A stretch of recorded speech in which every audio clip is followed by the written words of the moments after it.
I'm out here in Kings Canyon where they say is America's Christmas trees. According to some president, I forgot what his name was. He said America's Christmas trees grow here. Let me know what you think. If you haven't already, subscribed. Make sure you guys subscribe to the channel, drop a like, leave a comment, join the Telegram channel, download the free ebooks, check out my Spotify playlist of corridos we've been producing, and if you're interested in a custom corrido, hit me up on Telegram. Get it done. If you're making music at home, you know the feeling, right? You record a vocal that feels amazing in the moment, but when you play it back, it just doesn't sound pro. Well, today, we're gonna fix that. We are breaking down a step-by-step guide to take your vocals from sounding like a demo to being totally radio-ready, all from your own space. Let's get into it. So, does this hit close to home? You've got a great song, you pour your heart into the performance, but the recording, it just sounds, well, homemade. You know, maybe it's a little bit muffled or there's that weird room echo you can't get rid of. It's a super common frustration, but believe me, it is a solvable one. Because what we're about to walk through is a proven, repeatable process for capturing clean, professional vocals pretty much anywhere. Your bedroom studio, a hotel room, it doesn't matter. This isn't about some secret magic trick, it's a method that just plain works. We're going to tackle this in 4 key stages. First, we'll lay the foundation, getting your space and your gear right. Then, we'll dive into setting everything up for success before you hit record. After that, it's all about capturing that perfect, emotion-packed performance. And finally, we'll go through the essential cleanup that you need to do before you even think about mixing. All right, let's kick things off with part 1, your space and your gear.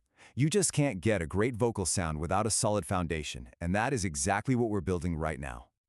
So when it comes to your recording space, you've basically got 2 options. Now, the ideal scenario is a treated room with sound panels on the walls.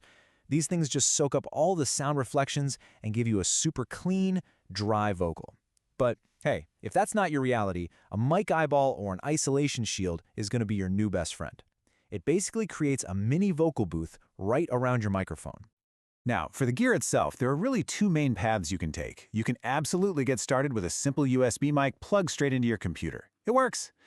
But if you're aiming for those truly professional results, you're going to want the Pro setup. That's an XLR microphone running into an audio interface, which then connects to your computer. That signal chain just gives you so much more quality and control. So what does that Pro setup look like? Well, here are the essentials. You'll need an XLR mic. Something like the Rode NT1A is a fantastic, affordable choice. You'll need an audio interface, and you can't go wrong with something like the Focusrite Scarlett 2i2, and this next one is crucial. You need flat studio headphones, not your everyday headphones that boost the bass. You need to hear exactly what's being recorded. And of course, a good sturdy mic stand with a pop filter is absolutely non-negotiable. Okay, on to section 2, setting up for success. You've got the gear, now it's time to get it all positioned and configured perfectly. This is about 2 things, the physical placement of your mic in the room and the digital settings inside your recording software or your DAW. Let's talk mic placement. Rule number 1, stay out of the corners and avoid the dead center of the room. That's where sound waves build up and get weird. You want your pop filter about 3 inches away from the mic, and you should be standing about 6 inches away from that filter. Oh, and here's a great little pro tip. If you're getting those harsh SS sounds, that's called sibilance, try turning the mic about 15 degrees. That way you're not singing directly into the most sensitive part of it. Now for a super important setting inside your software, buffer size.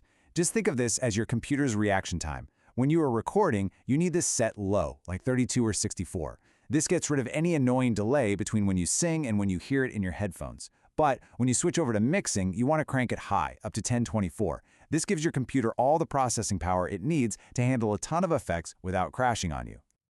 Okay, the stage is set. Let's get to the fun part, capturing that perfect take. This is really where the technical side meets the artistic side, and it's where the magic happens. Now listen up, because this is a mistake that almost everybody makes when they're starting out. You grab a beat from online, you try to sing over it, but you can't hear yourself. So what do? You crank up the gain on your mic. No, don't do that. The problem is that beat is already mastered, it's already super loud. The solution is simple. Turn the beat down by about 6 decibels. That'll instantly create space for your vocal to shine. So, If we're turning the beat down, what level should your vocals be at? Well, this is the magic number. You want to aim for your vocal signal to be hitting, on average, right around -12 decibels. That is the sweet spot. It gives you a really strong, clean signal with plenty of room to spare so you don't get any of that nasty digital distortion. And now, let's get to the real heart of the matter.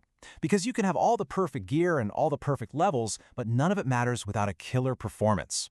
As David the Crook says, it all comes down to the artist to perform the song and make the listener feel it. That's the difference maker. That emotion, that confidence, that's what people connect with. I want to remind you to click the link down below in the description so you can download Recording Pro Vocals, an ebook that I used to sell. Is now free, shows you exactly how to record vocals, as well as another ebook, 100 free plugins that you could download to use when you mix and master your music. So, you've captured that amazing, emotional performance. Awesome. Now it's time for the final polish. Section 4 is all about prepping your tracks for the final mix. This is the cleanup phase, and it's absolutely crucial for getting a great-sounding final song. Just think of this as your pre-flight checklist before mixing. First, you've got to listen through and pick the absolute best takes. This is called comping. Then, you go in and you cut out all the silent gaps between phrases, and you either remove or just turn down any loud, distracting breaths. Next, start creating some width by panning your background vocals left and right. And finally, add a tiny little fade to the beginning and end of every single audio clip. This prevents any clicks or pops. And when I say panning, what does that mean? It's literally just placing sounds in the left or right speaker. When you start panning your background vocals, your ad-libs and harmonies to different spots, you create this big, wide stereo sound. And that leaves a perfect space right down the middle for your main vocal to be front and center. And hey, if you're planning on sending your tracks to a professional mixing engineer, you've got to get these settings right. Always export as a WAV file at 24-bit depth. And this is so important. Make sure every single track is exported from the very beginning of the song so they all line up perfectly. And turn normalization off. Trust me, your engineer will thank you. So there you have it. That's the complete roadmap. We've gone from a potentially noisy, amateur recording all the way to a clean, professional, and emotionally charged vocal track that's ready for the world. You've done all the technical work, so the only real question left is, what story is your music going to tell?